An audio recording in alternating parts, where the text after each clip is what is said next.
entraide entre deux hommes que vous allez voir apparaître sur cet écran en photographie. Oui, ces deux hommes, le président ukrainien Volodymyr Zelensky. Ah oui, c'est assez surprenant quand même. Et le nouveau maître de Damas, Abou Mohamed Al-Joulani. Cela vous surprend? Oui. Elle a de quoi surprendre, cette entraide. C'est une entraide militaire. Zelensky aurait fourni des drones à Al-Joulani. Le journal américain The Washington Post nous donne quelques détails qu'il dit tenir de sources bien informées. Les voici, ces détails. Les services de renseignement ukrainiens ont envoyé, il y a 4 à 5 semaines, environ 20 opérateurs de drones expérimentés et environ 150 drones au quartier général des rebelles à Idlib, en Syrie, pour aider HTS. Une livraison complète donc du personnel, ce sont les opérateurs, des drones, et ce jusqu'au QG des rebelles d'HTS. Nous avons d'ailleurs trouvé une vidéo dans laquelle un de ces rebelles confirme cette entraide. Écoutez-le. Quand les entraînements se sont terminés, j'ai découvert que les instructeurs étaient de nationalité ukrainienne.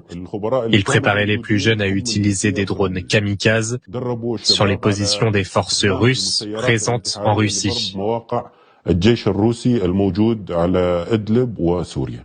Bon, effectivement, ça paraît extrêmement incroyable. Pourquoi est-ce que les Ukrainiens font ça? Est-ce que vous aimez les citations? Oui. Vous allez voir, j'en ai une pour vous.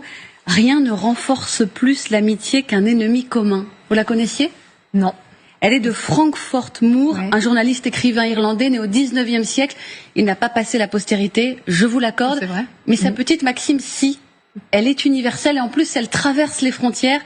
Car Joulani et Zelensky ont bien un ennemi commun, Magali.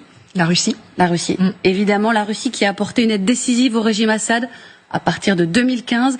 La Russie qui a envahi l'Ukraine en 2022. Le programme d'aide secrète de l'Ukraine à la Russie est un secret de Polichinelle, écrit aujourd'hui le Washington Post. Un secret de Polichinelle est sans doute un vieux secret.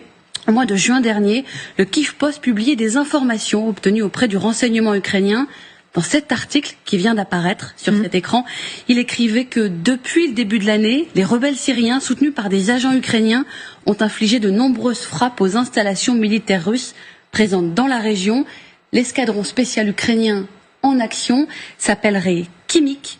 Plus récemment, et toujours selon le Kyiv Post, il serait crédité d'une attaque contre une base militaire russe située dans la banlieue d'Alep le 15 septembre dernier. Donc ça veut dire que les Ukrainiens laissent filtrer cette information d'entraide, mais rien n'est dit ouvertement. Les Russes en parlent pour la dénoncer et au plus haut niveau de l'État. En septembre dernier, le ministre des Affaires étrangères, Sergueï Lavrov, était à New York pour une session de l'Assemblée générale des Nations unies.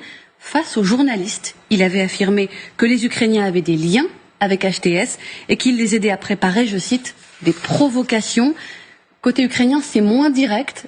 Mais je vais me permettre de vous rappeler cette déclaration de Kirilo Boudanov, le chef du renseignement militaire en mai 2023.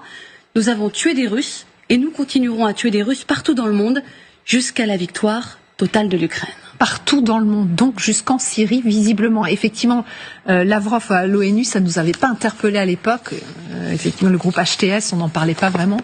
C'était une déclaration au milieu de plein de questions-réponses avec les journalistes. Ça passait en effet assez inaperçu. Je l'ai retrouvé dans un très long pavé de questions-réponses au milieu.